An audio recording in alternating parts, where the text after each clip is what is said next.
just update on my runners for the weekend. Spirito Salvaggio starting in race 1. He looks to be a very nice sort. He's shown me some really good work back at home, and I do think quite highly of this boy. I think 14 first time out's going to be right up his alley. I think the bigger question for me is just how green is he going to be on debut. If he's not too green, I definitely think he's got in with a good chance of running in the money. But with first timers, you never quite know. So I think we'll just have to see how he goes on the day. But I do think he is quite a nice specimen, and I think he'll put on a good debut performance, if not too green. Moving on to race 5, I have Duchess of Saval, who's come off quite a lengthy layoff. She's a filly that I've been quite disappointed in her with her last few starts. But she has shown me some really nice work since her layoff.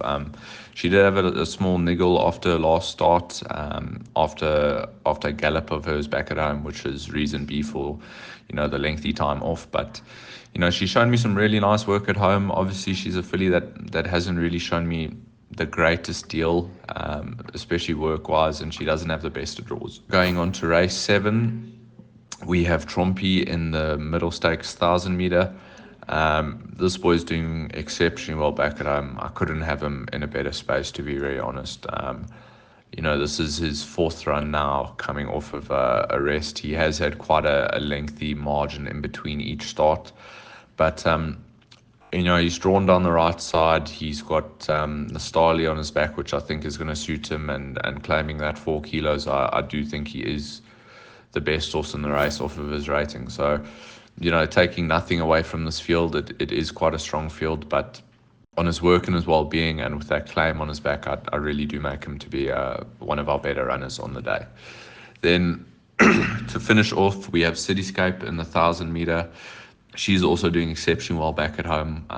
She's actually come on a lot from her last one, so I couldn't be happier with her. 1,000 meter might just be on the sharp side for her, which could be a touch concerning, but if I'm going back earlier into her form, her debut run here was in 1,000, and I think she ran very well on that day. So I wouldn't take anything away from her. I think she is really doing well back at home, and I think on her work and well-being and how she's come out of her last run, I'd definitely say she's got a good each way chance on the day. So yeah, excited, and let's see what happens.